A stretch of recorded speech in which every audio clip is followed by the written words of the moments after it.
introduce our next speaker, Melissa Mokhtari. She's a blockchain consultant here at Blockchain at Berkeley, specializing in use cases in renewable energy finance and infrastructure. With her team at Blockchain at Berkeley, she created a platform which restores transparency into the exchange of renewable energy certificates. And she is currently a senior at UC Berkeley studying applied mathematics with an emphasis in civil engineering. Welcome, Melissa.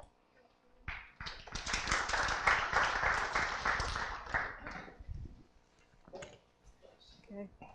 Hi, so I'm Melissa Mokhtari. I'm a business consultant at Blockchain at Berkeley, and I'm going to tell you about a use case of blockchain in the renewable energy certificate marketplace. Renewable energy, I'll wait for you. Renewable energy certificates are basically the paper equivalent of 1 megawatt hour of renewable energy that's generated to the grid.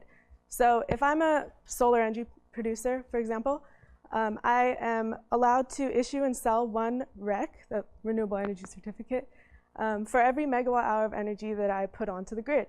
And companies or individual brokers or aggregators buy these RECs from me in order to offset their own energy usage, either to meet their sustainability goals or to meet some certain standards that are set by the government. And these regulations vary from state to state in the US. Once a REC is sold or purchased by a company or any type of purchaser, it can either be resold into an exchange or retired. And retired is just industry jargon for when a REC is put towards a company's energy offset and it can no longer be resold again. So it's important to note that these RECs are considered unique assets, and one REC can only be retired by one company. So REC exchange has potential to bring a lot of additional income into the renewable energy industry, and it makes a lot of sense for companies who have geographical barriers to actually accessing renewable energy, but want to invest in it or offset their own energy with it regardless. However, it is plagued with some problems that currently prevent it from working at its best efficiency, the first being double spending. So when a company buys a REC or an individual, it's quite common for them to resell it to two different entities. And there's not a lot of tracking that's involved after the initial selling of a REC from a producer. So it is pretty common for companies to get away with doing this and therefore losing the unique value of each REC. Second, these assets are undervalued, meaning that because of the varying state-to-state regulations in the US, for example, a company might spend $1 for a REC that represents an amount of energy that costs $100 to produce. And that's not enough of an investment to justify the claims that they're making in terms of how much energy they offset.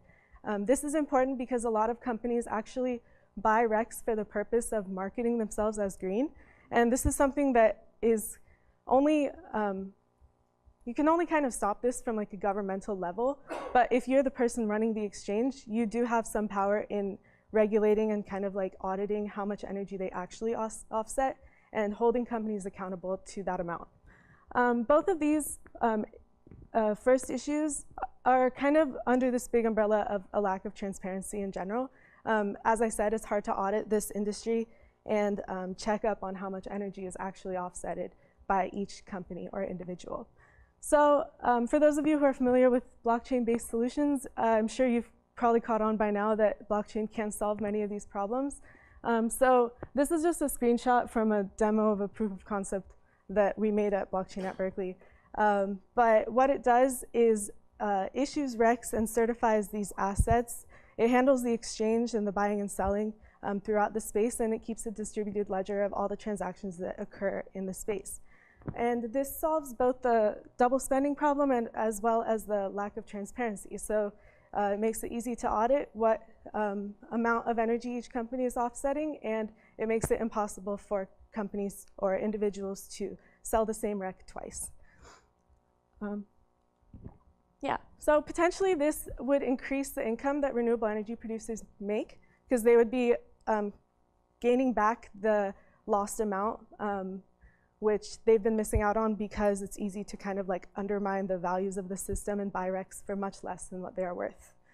It also holds companies accountable to their energy offset, as I said, and just ensures that these are occurring in a kind of like this integrity, like so stores with integrity into this process.